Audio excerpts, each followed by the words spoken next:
Whew. So many videos.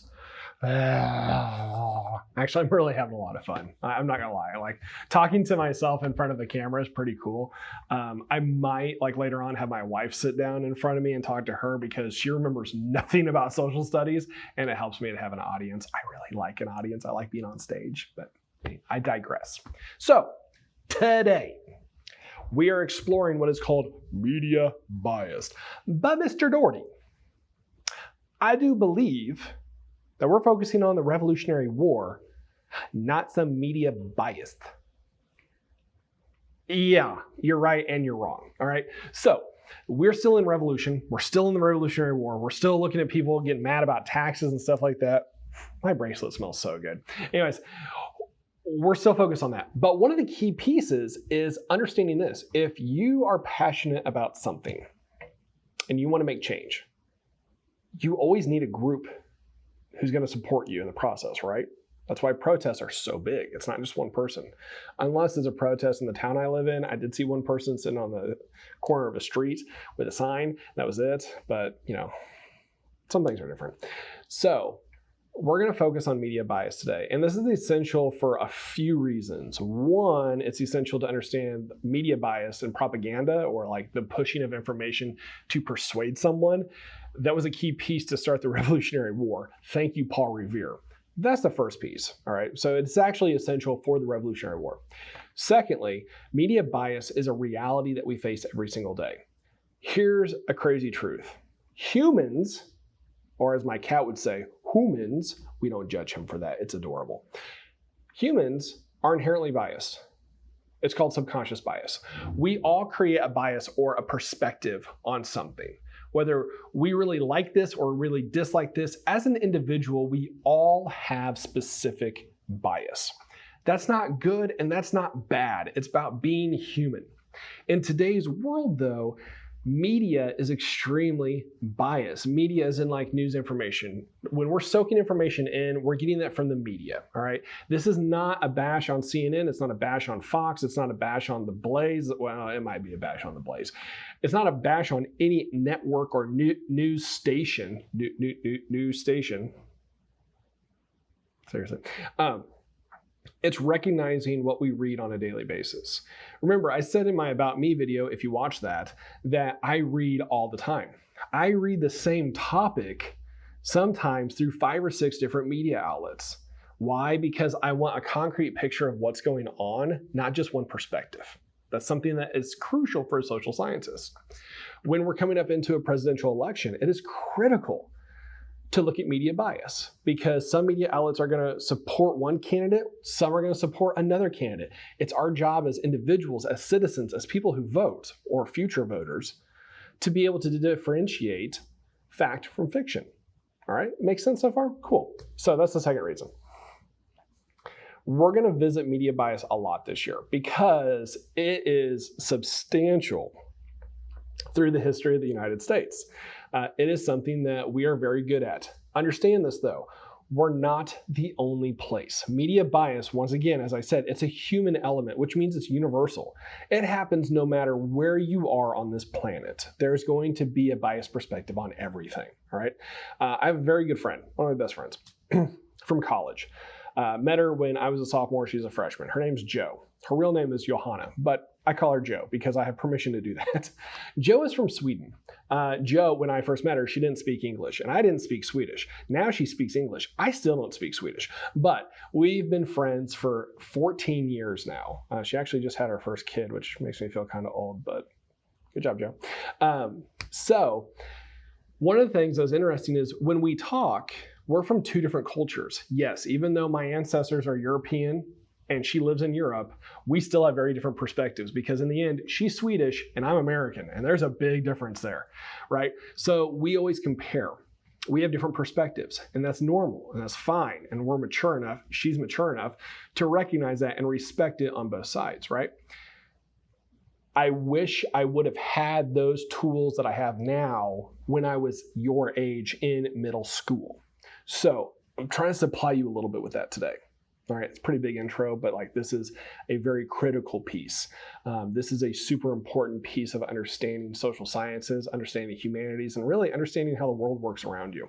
So in the research section, you're going to find a link to this amazing creation.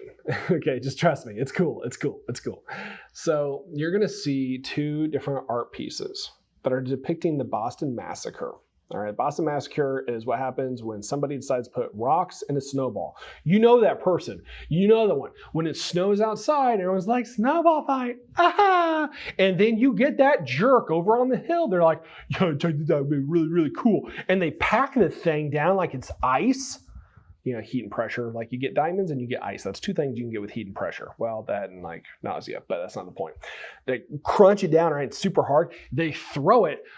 Boy, when that hits you, that is not a, oh my gosh, it's winter. It's smack, concussion, oh my gosh, protocol, here we go. You know those people. Like, we've all witnessed it. Maybe you were that person.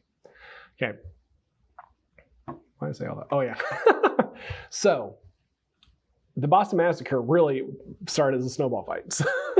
Bostonians, the colonists living in Boston, they're irritated with the British, and they're like angry and up in arms. And there's a protest-ish inside one of the main streets in Boston in the 1700s. And the protesters, it's Boston, it's winter, so there's snow. They pick up snowballs and they throw them. But here's the thing. Some of them were packing rocks into those snowballs, right?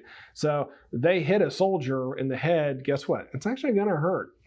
So things get really tense. They get really, really like almost there. And then one way or another, and history still doesn't know how this really happened, a gun goes off. And when a gun goes off in that group, in this group between sides, the British open fire. And they call it a massacre because colonists were killed. But when we think massacre, we tend to think like a lot of people. Guys, there's less than 5 people killed in this. So why is it called a massacre? Because if we publish that in the newspaper and people are already so animated about this, it builds that anger, right? So it was called a massacre. I don't really know if it was a massacre or not, but people were killed regardless, right? Including Crispus Attucks, which we'll discuss in detail later. So, knowing all of that, Paul Revere sees this painting portrait of the Boston Massacre, and he decides to paint his own version of it, a die set basically to print on a newspaper. And there's differences. So why are there differences? Is it because Paul missed the details? No, Paul was pretty good. Paul was also a media expert, and he was awesome at propaganda. Yeah.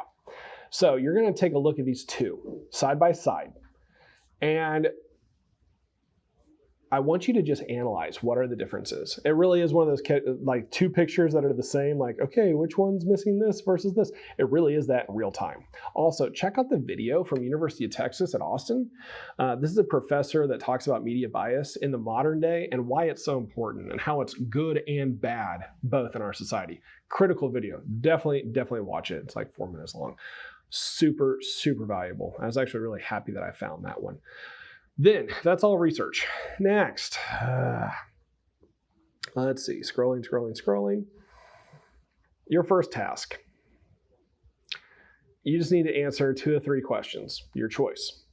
What is media bias and how do we see it in today's world? All right, go back to the video. How is media bias used by Paul Revere when publishing the Boston Massacre? All right, look at your information. And why would someone want to use the power of media bias? Why is that important? Remember, evidence. That's an opinion question, so you got to have evidence with it. Pick 2 of those 3 questions, all right?